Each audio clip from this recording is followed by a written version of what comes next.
Les enfants qui meurent pas de palu, il y a 10 à 15% de complications neurologiques. Donc incapables d'aller à l'école, incapables de la créativité. Donc l'Afrique pour moi a perdu les Einstein, c'est Mozart, c'est Bill Gates à cause du palu. Né dans le cercle de Koro en 1958, le professeur Ogobara Dumbo est un homme reconnu mondialement pour son intelligence et ses résultats dans le domaine de la recherche scientifique et surtout dans la lutte contre le paludisme. Nous sommes au point G, au Malaria Research and Training Center, plus connu sous le nom MRTC, un centre qui œuvre dans la recherche des traitements contre le paludisme et qui porte le nom de l'éminent professeur.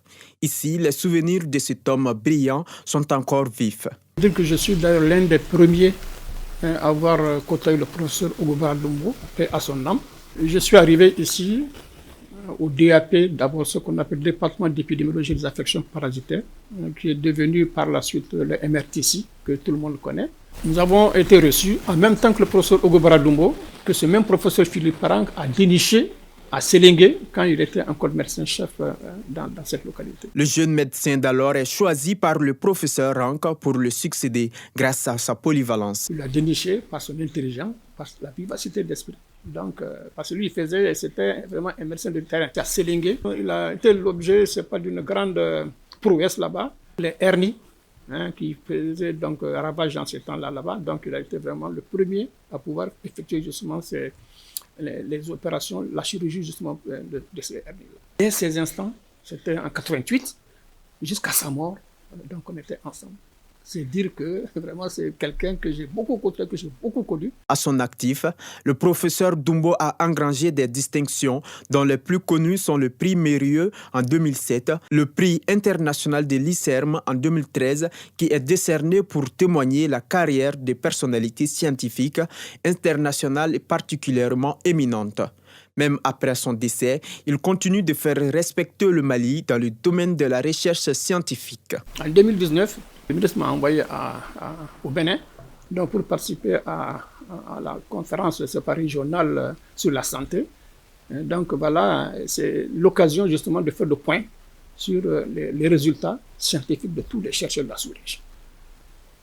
Et mon cher, à la grande surprise, il y avait le Nigeria, le grand pays, voilà, mais le professeur Ogobara venait en tête. Si au Mali, il est fréquent de trouver des intellectuels qui sont les seuls spécialistes dans leur domaine sans avoir assuré la relève, le professeur Ogobara Dumbo n'est pas dans ce lot.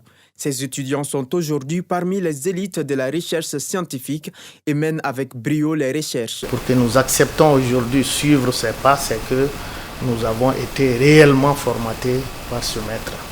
Nos chercheurs, les étudiants de notre maître, regretté maître feu professeur Ogobara Dumbo, nous continuons sur sa lancée, sur sa vision. Il est parti quand nous étions engagés dans beaucoup de domaines de recherche, en passant par les activités de recherche sur les médicaments contre le paludisme.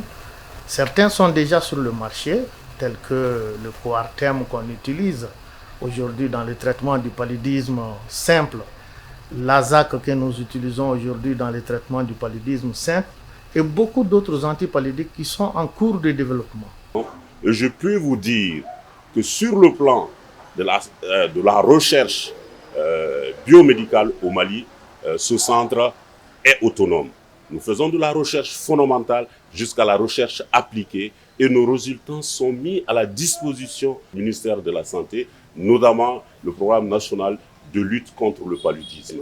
Je ne vais pas dévoiler de secret en disant que très prochainement, nous avons des résultats qui vont sortir et qui risqueront de révolutionner la prise en charge du paludisme dans le monde. Je dis bien dans le monde. De par la densité de ses œuvres et son acharnement pour la recherche scientifique, on peut se demander à quoi ressemblait la vie familiale du professeur. C'était un monsieur qui était très pris, qui avait l'amour de ce qu'il faisait.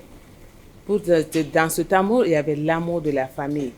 Parce qu'il avait toujours dit que ce n'est pas la quantité de temps qui était importante, mais la qualité de temps. Il avait une bonne partie de son temps consacré à sa famille. Le professeur Ogo, comme le nommaient affectueusement ses compagnons, était un homme qui savait consacrer son temps à sa famille, au dire de sa veuve. Je vais vous confier quelque chose. Ogo aimait nous accompagner au marché, même pour acheter les condiments. Les dimanches matins, les samedis soirs. On ne se rendait pas compte de tout le temps passé au laboratoire ou dans au voyage. Médecin-chercheur de renommée mondiale, le professeur Ogo Bara Dumbo, même mort, continue de faire évoluer la lutte contre le paludisme à travers les hommes et femmes qu'il a formés, qui aujourd'hui sont des références mondiales. Dors en paix, professeur Ogo Bara Dumbo.